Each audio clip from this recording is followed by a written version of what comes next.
สบายดีทุกคนนะมื้อนี้เรามาเบิ่งดินเด้อทุกคนเด้อนี่มักต้นไม้ใหญ่2ต้นนี่เนาะตอนนี้กำลังแบ่งเขตแดนเพื่อเป็นหลักฐานเนาะเราถ่ายไว้เพราะว่าตอนนี้ยังบ่ทันได้เฮ็ดใบที่ดินเถอะเด้อทุกคนเด้อพี่เนาะต้นไม้ตัวนี้ของเขาเข้าไปแล้วก็พ้นทั้งพ้นจะเป็นทุ่งนาแต่ว่าเขาบ่ได้เฮ็ดมาทิ้งไปประมาณ 3-4 ปีแล้วตอนแต่พ้นเนาะพ้นสุดพ้นมาพี่แล้วก็ขึ้นไปทั้งเทิงพุ่นเนาะมันจะมีน้ำห้วยหลายพันอยู่กับหลาย10 ล้านเติบเนี่ยกำลังมาเบิ้งแล้วก็เดี๋ยวเรื่องเงินเราค่อยว่ากันทีหลังเนาะทางพุ่นก็ฮอดพุ่นมันจะมีต้นไม้ที่สูงที่ตามตึกอันที่ตามลงมานี่แม่นเนาะ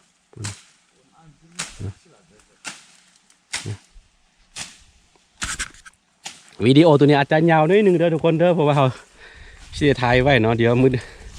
เขาสิได้มาแท็กอีกเทื่อนึงแต่ว่าเพื่อเป็นหลักฐานไว้ครับเอาเขตแดนของสองเจ้าเราต้องได้ถ่ายไว้นี่อันนี้ก็มีต้นมักเดือว่านะ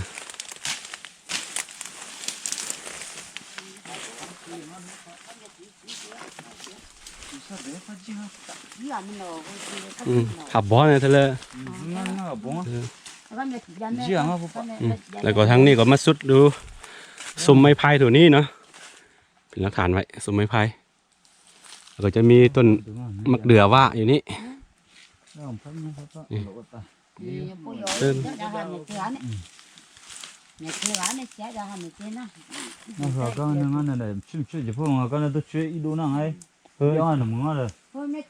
คือเลิกกันเลยนะมันเห็นกันเห็นบ้านงาครับเจ้าของดีอีเจ๋งอ่ะเลิกกันเลยมึงงั้นเหรออายุฮัดเสียฮัดเยอะเลยเนี่ยใช่ฮักก็มาไอ้เจ๊ถามมาอาคาดี有许多人也看了，懂啊。你们考证那有不有那有了，那给你还去给你那个家用。นี่ตัวนี้เด้อถึงสุดแต่พอดีนี่ทำไม้ไว้นี่เนาะเดี๋ยวหลังจากที่ทางแล้วกาว่าปีนี้นะจะไม่ได้มาทางอยู่เนาะมาทางเลี้ยงเห็ดบอนเลี้ยงหมูเลี้ยงเป็ดเลี้ยงไก่ไม่ยังนี่น่าบดขอบิลองบดขอบิลองกันมาบดขอบิลองกันมายอสันเดเอามักต้นนี่ค่อนข้างใหญ่เบิ้งพี่ไก่มันบ่ใหญ่แต่แบบไปเบิ้งตัวจริงมันจะใหญ่เนาะอนาคตปลาไว้นี่เนี่ยก็มาห้องพลานาบัดดาโตบัดดาพัดพัดเนี่ยพัดเองไงจังเรา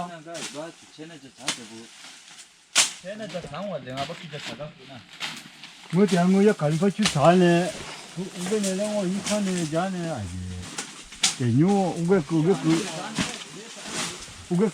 来讲来讲。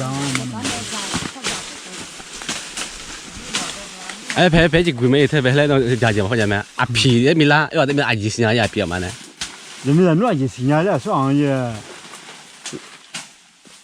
那还个啦，那出钱那个第一家怎么样啊？นี่แล้วก็ทั้งพี่เนาะทั้งแมนมัดอันนี้จะเป็นทุ่งเพียงเนาะเห็นต้นไม้ต้นหนึ่งพุ่นบ่พุ่นน้องเป็นสุดที่พุ่นเนาะพุ่นแล้วก็มาข้ามห้วยไปทั้งพุ่นเป็นแค่นั้นเนาะอย่างที่บอกไปจะเป็นหลักฐานไว้แล้ววิดีโอจะยาวนิดนึง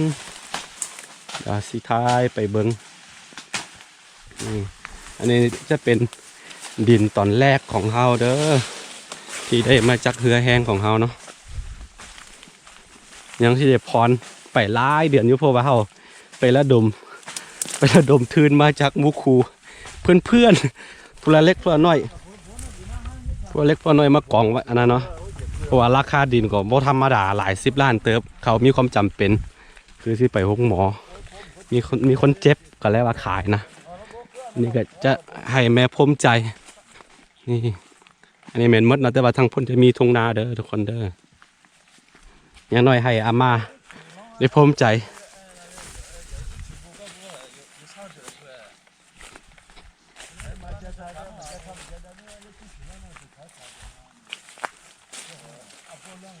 นี่พอยีอ่ะนี่พอยีตาอยู่เยอะนะรถบ่ายจะทำยังไงอยู่แล้วก็อันนี้จะเป็นทางใส่มือเนาะทางใส่มือเมื่อกี้บริษัทได้ไทยมีต้นไม้ตัวนั้นตัวเมื่อกี้เขาไทยมันอยู่ฟากนั่นของต้นไม้อันนี้เนาะนี่เห็นปะนี่มันจะมีมันสังเกตเห็นแบบง่ายๆระวังเคสแดนก็คือทางของเขาจะมีต้นส้มไม้พายมีอย่างอยู่แล้วนี่ทางไว้เนาะอันนี้ก็จะเป็นวันนี้ส้มไม้พายไปพออยู่วะจะมีภาษาอาขาฝนน้ำเด้อคลิปนี่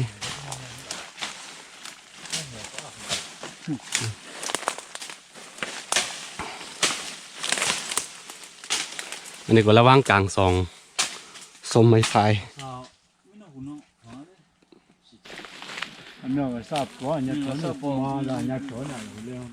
อันนี้จะเป็นส้มไม้ไผ่เนาะเป็นไซแดนเดอร์มาแล้วก็มาพี่ก็จะมีจอมปลวกตัวใหญ่ๆนี่จอมปลวกตัวนี้จะเป็นเคสแดนลงไปน้ำห้วย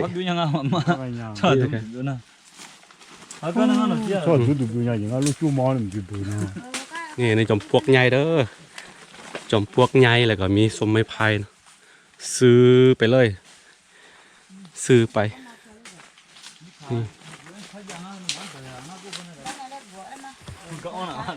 ตัวนี้วิดีโอตัวนี้อาจจะบ่มีสาระแต่ยังไงก็ถ่ายให้ทุกคนได้เบิ่งกันรถบาจะละ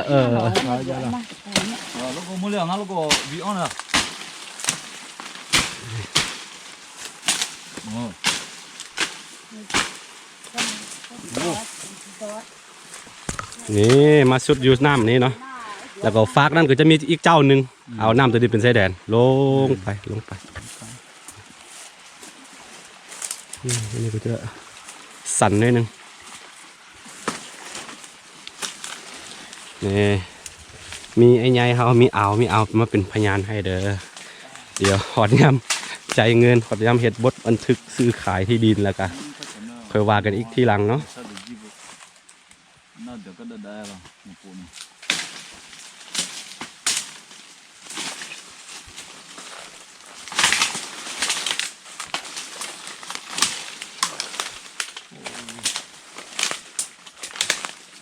จะปูมาที่สุด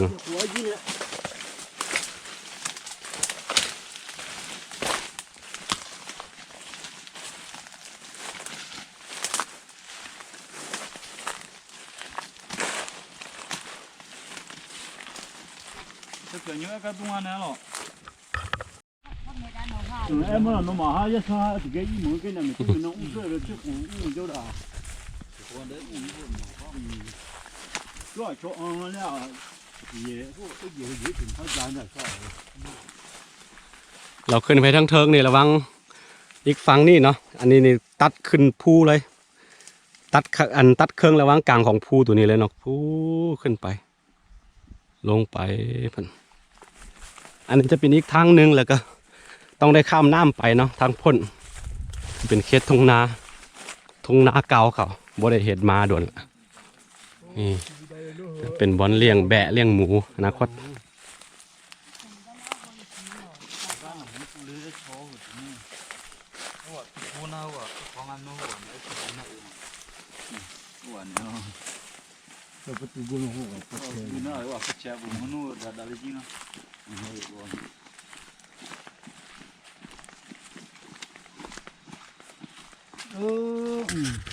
ถ้าตูจะเนี่ยมอเดือบักกี้สุดเท่าแล้วมอ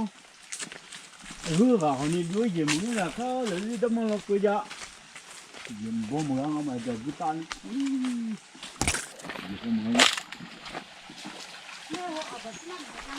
นี่มีน้ำธรรมชาติได้ทุกคนเด้อเห็ดนาสบาย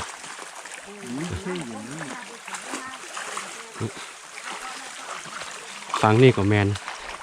ฝั่งนี้จะเป็นทุ่งนา น่าจะนึกได้ยังไงอีกว่า อันนี้ทุ่งนาเก่าบ่ได้เห็นมา 3-4 ปีแล้วได้ยินในบ้านเขาว่าเป็นหมดเนาะพุ่น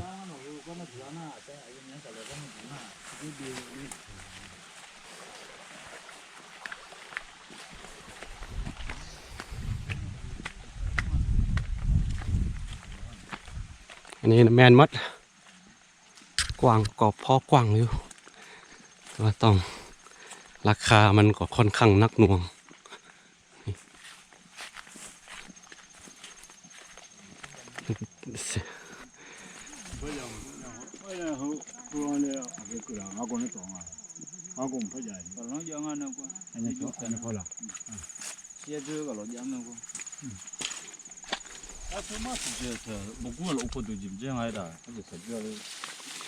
ดินที่กำลังย่างอยู่นี่ก็เป็นดิน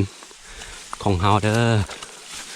เดี๋ยวซีบอกอันใส่แดนเนาะสุดใต้พุ่นแมนหมดอันนี้แมนหมดพูนเด้อขึ้นไปถึงอันนี้จะเป็นทุ่งเพียงทุ่งนาเก่าเขา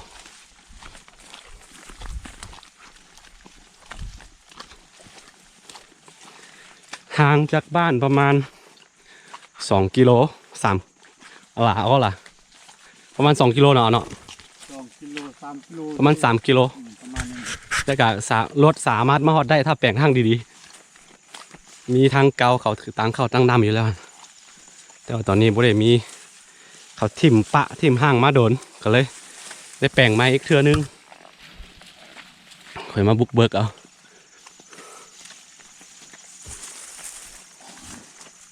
เธอปจีตางไอ้เจ้าเธอนุ่มไอ้ยังอ่ะ โอ้อยู่ว่าเสียงนี่มีต้นมะม่วงไว้เป็นความทรงจำเทียงไฮเก้าเขาอันนี้เจ้าของเก่าเขาปลูกไว้เด้อ2-3 ต้น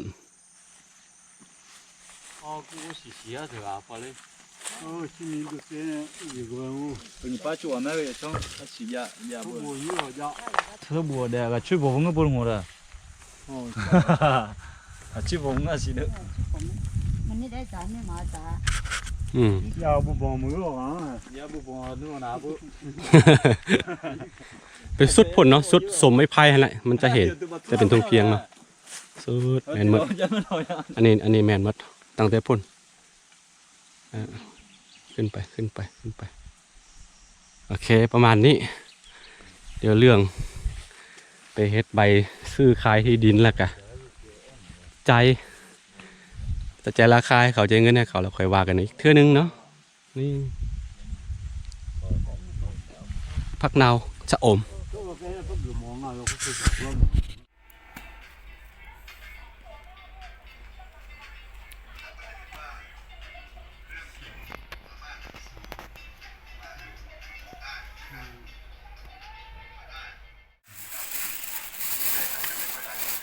你切洗了也切两个，跟你切卤子。你这是了野生啊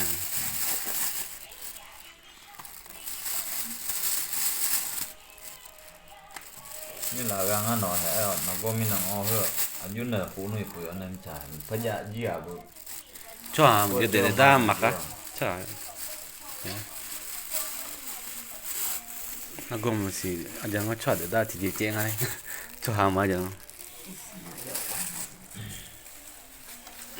chạy lên nữa อย่างที่เห็นนะทุกคนเนาะเมื่อคืนนี้เขาก็ได้จ่ายเงินไปเป็นที่เรียบร้อยแล้วก็ถ้าลายเป็นเงินกิฟต์ก็หลาย10 ล้านอยู่แต่ว่าอย่างที่ค่อยบอกเนาะไปบ่แม่นว่าเงินค่อยบ่มีปัญญาหาเงินปานนั้นดอกแต่ว่าหาแบบว่าหายืมน้ำมูน้ำคูผู้ละเล็กผู้ละน้อยมารวมกันแล้วก็ซื้อแล้วก็คอยพรเทื่อน้อยเอาเนาะค่อยใส่นี่น้ำมูเทื่อคนค่อยๆใส่หวังว่าหมดปีนี้น่าจะใส่ได้อยู่ถือว่าการซื้อดินไว้ก็เป็นเรื่องดีเพราะว่าเป็นความฝันเนาะเป็นความฝันกว่าสิมาถึงจุดนี้นะก็สิมาถึงมาฮอดมื้อนี้ได้เนาะคือต้องบอกว่าโอ้อามาเพิ่นก็ใครดินใครสวนให้ค่อยไปสูงไปเฮียนน่ะหลายพอสมควรนะอันนี้ก็จะเป็นดินตอนแรกที่ซื้อด้วยตัวเองแล้วก็เป็นซื้อเป็นอันของขวัญให้อาม่าเพราะว่าเมื่อก่อนเฮาอยู่ทางอุดมไซเด้อยู่ทางแขวงอุดมไซ ย้อนว่าบ่มีที่ทำกินบ่มีที่ดินเป็นหยังก็เลยว่าย้ายมาทางบ่อแก้วตอนที่ค่อยอยู่ณปัจจุบันนี้แหละนี่คือบ่อแก้วเนาะย้ายมาเนาะเมื่อก่อนก็พอมีแต่ว่าย้อนว่าเฮาเฮียนน่ะมันบ่ได้มีรายได้เป็นหยังจากบนอื่นอยู่แล้วนะต้องไขดินไขสวนเป็นหยังสูงไปเฮียนคือเขาว่านะสูงขายงัวให้ควายเฮียนนะประมาณนั้นแหละทุกคนนะแต่ว่าอยังน้อยเฮาก็แบบว่าสามารถซื้อดินเป็นหยังให้คืนให้พ่อแม่ได้ก็อันนี้ก็เป็นความภาคภูมิใจอันหนึงของเฮาเนาะก็เป็นของขวัญสิ้นแรกตอนรับปีใหม่เนาะโอเคเนาะเดี๋ยวสิเฮ็ดเป็นหยังต่อไปก็เดี๋ยวติดตามยาวๆไปเนาะน่าจะเป็นบอนที่ไปฝังกระดูกของข่อยในอนาคตเลยแหละเพราะว่าแผนการก็คือค่อนข้างดินค่อนข้างกว้างคือกันประมาณ3-4 เฮกตาร์มีอยู่เนาะจะเป็นดินหน้าเก่าเขาเดี๋ยวเราก็จะมีตรงเพียงมีน้ำเหมาะแก่กันเลี้ยงสัตว์บ่เฮ็ดฟาร์มไม่หยังหรือว่า